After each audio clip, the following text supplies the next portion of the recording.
In the 1950s, around 5,000 Italian Americans were suspected to be a part of the mafia. They were involved in assassinations, political corruption, fraud, and were involved in just any illicit activity you can think of across half of all major cities across the United States. They were a force that the United States had always trouble dealing with for many decades. Some members, like Al Capone, were causing so much trouble through their illegal activities that they were actually called public enemy number one by the press. Despite their success across the 20th century, by the 1990s, they'd actually lost all their reach and glory across the United States, only being confined to just Chicago and New York City with their activities. And just the combined efforts of laws put in place, lack of internal trust, and a failure to adapt to a growing underground market, they declined really fast in 10 years. Today, many people know the mafia through their movies, TV shows, and books, and just as being this romantic illustration of what crime should be and how it can affect other people. Some people look at it romantically and feel inspired upon it, while other people just remember how much havoc that they've wreaked across the United States. And seeing their decline has led many people to see the mafia as why organized crime just never works out in the end. So today, I'm going to go in detail to explain how the mafia went from being public enemy number one to an organization that is aging and falling apart. And we're going to start off with the RICO Act. The RICO Act was an act that basically allowed the law enforcement to prosecute all of the mafia members more effectively. You see, back then, the entire thing before the RICO Act, with pre-RICO Act laws, was basically you could attack only one person. And even with that one person, and with the Fifth Amendment and all that, you could only charge them, but most of the time people would actually end up not really being charged with anything. Not even just being charged, they wouldn't be indicted on anything. However, with the RICO Act and the use of surveillance tools like surveillance vans, wiretapping, and these other technologies, many high-ranking mafia members were actually being imprisoned with the RICO Act, as now more evidence comes up to prosecute not just them, the one person they were targeting, but the whole entire crime family. And so many families would end up going down one by one. And well, it actually worked out in the end sooner or later in the 1980s with a dwindling of mafia members, according to the New York Times. While the RICO Act was successful in stripping the power of the mafia, there are actually internal factors at play that were actually leading to the demise of this crime family.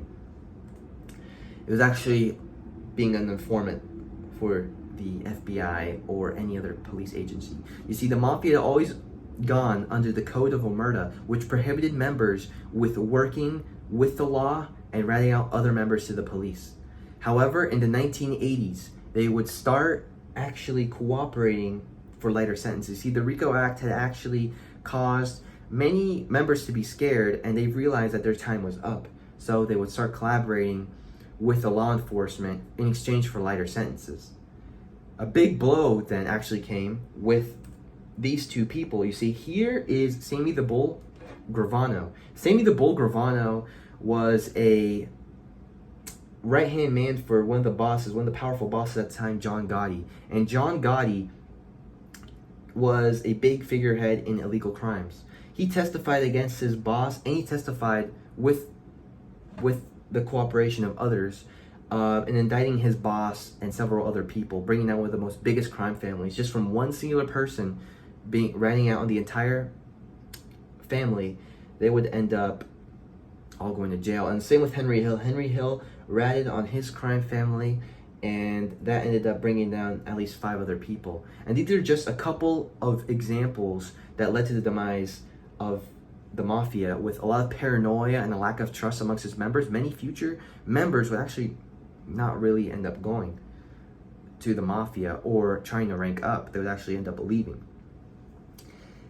Now, while those internal factors were a key component into the demise of the mafia, one of them was actually the globalization of drug trade and illegal activities.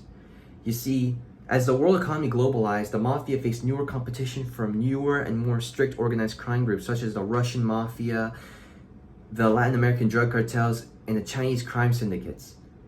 They actually focused on trying to build international connections instead of just solely being within the Italian mafia. You see, the Italian mafia didn't have many ties to other countries that were actually globalized, and so they couldn't really put their foot into these other trades. Another failure was also not adapting to the world of cybercrime. Cybercrime was really important in the fact that many of the scams that used to work with the mafia actually don't end up working today due to heightened technology and cybersecurity being at the forefront today.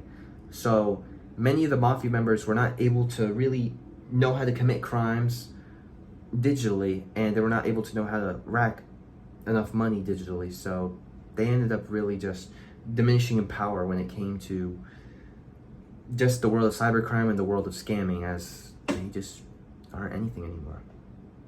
So now you know why a reigning mob empire that wreaked havoc across the United States ended up going downhill really, really fast. So whenever someone thinks that they'll just rule the common people forever, just know that time is no one's ally. Thank you.